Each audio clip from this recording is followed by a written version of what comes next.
बिस्मिल्लाहिर्रहमानिर्रहीम। अस्सलाम वालेकुम my YouTuber family. I hope कि आप सब ठीक ठाक होंगे, मज़े में होंगे और मैं भी बिल्कुल ठीक ठाक हूँ अल्लाह के करम से। और मैं आज आपके लिए जो रेसिपी ज़बरदस्त सी लेकर आई हूँ वो है खशखाश का हलवा।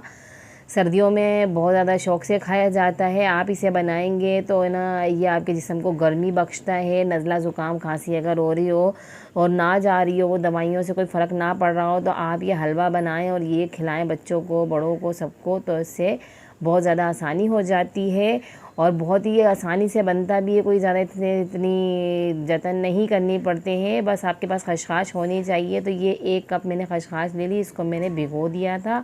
तकरीबन 2 घंटे मैंने इसको भिगोया ताकि अच्छे से फूल जाए, सॉफ्ट हो जाती है, क्योंकि हमने इसको पीसना है। अब स्ट्रेनर की मदद से अच्छे से इसको हमने छानना है ताकि जो इसके अंदर रेत वगैरह होती है ना, वो सब इसमें से निकल जाए। तो ये देखें, इस तरीके से हमने 2-3 दफ़ा इसको पानी से छानना है। तो फिर उसके बाद जितनी भी रेत इसके अंदर रह जाएगी वो हम फेंक देंगे। मैं आपको दिखाती हूँ इसमें रेत किस तरीके से निकलती है। तो ये देखें, तह में कितनी सारी रेत इसमें बैठी हुई है। तो ये सारी हम इसको फेंक देंगे।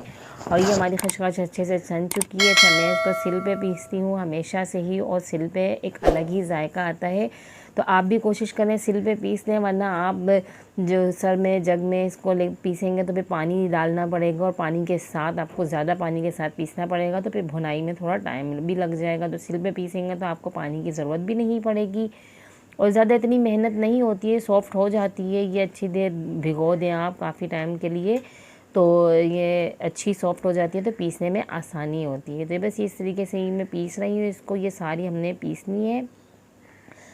तो जो दोस्त चैनल पे नए हैं, चैनल को सब्सक्राइब करना ना भूलें और साथ ही बेल आइकन को भी प्रेस करें ताकि मेरी न्यू वीडियोस का नोटिफिकेशन आप तक जल्द से जल्द पहुंच सके। ये देखें, ये बिल्कुल अच्छे से पीस चुकी है और अब मैं इसको उठा लूँगी।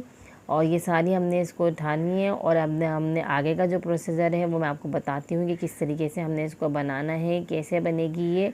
और बहुत अच्छा हलवा बनता है ये, बहुत ज़्यादा टेस्टी होता है। तो जितना हमने खशखाश ली थी उतना ही हमने घी लेना है, बराबर क्वांटिटी में जाएगा घी इसके अंदर। तो 1 कप मैंने घी ले लिया, उसके अंदर अभी बादाम कट कर लिए, खोपरा और थोड़ी किशमिश ले लिए। ये आपके पास जितने हों आप उसके हिसाब से डाल सकते हैं। इसकी कोई क्वांटिटी का ख्याल ना रखें, भले आप जितने आपके पास हो। अगर कोई चीज़ ना हो तो ज़रूरी नहीं है, आपके पास जो मेवा अवेलेबल हो आप उसको इसमें डालें। हल्का सा इसको हमने फ्राई कर लिया और फ्राई करने के बाद हम इसको निकाल लेंगे। अब उसी घी में हम डाल देंगे खशखाश। ये सारी खशखाश हमने इसको डालनी है और इसकी करनी है अच्छे से भुनाई। अच्छा, कंटिन्यू चमचा चलाते जाएं क्योंकि ये नीचे लगना शुरू हो जाते हैं, क्योंकि तेल थोड़ा गर्म होता है घी हमारा, और ये जो है ना एकदम से जब जाता है ना तो लगना शुरू हो जाता है। बस चमचा चलाते जाएं, अच्छे से इसकी भुनाई करते जाएं। इसके ऊपर जब तक कलर ना आ जाए जब तक आपने इसकी भुनाई करनी है।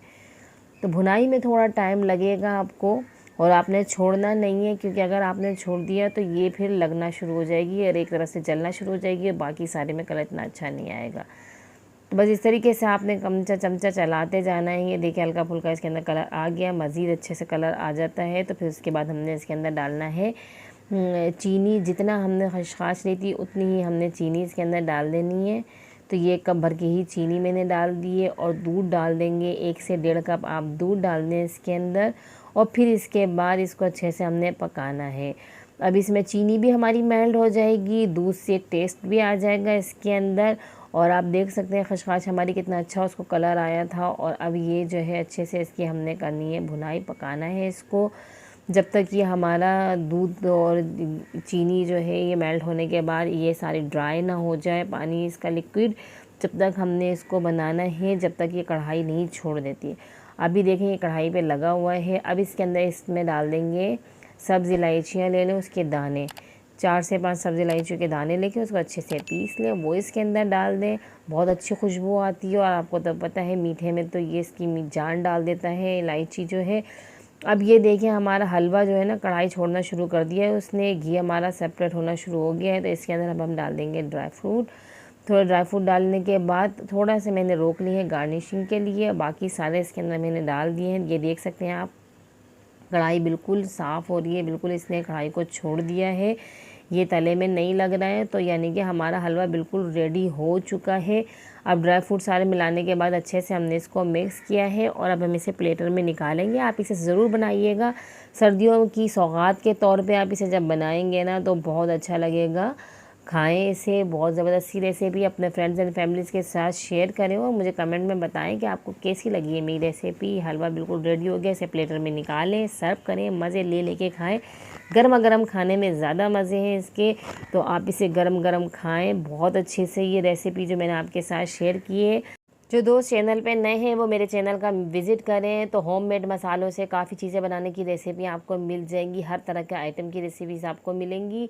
और ऐसे ही मेरी वीडियोस को देखते रहें, मुझे सपोर्ट करते रहें और अगली वीडियो तक दीजिए मुझे इजाज़त। अल्लाह हाफ़िज़।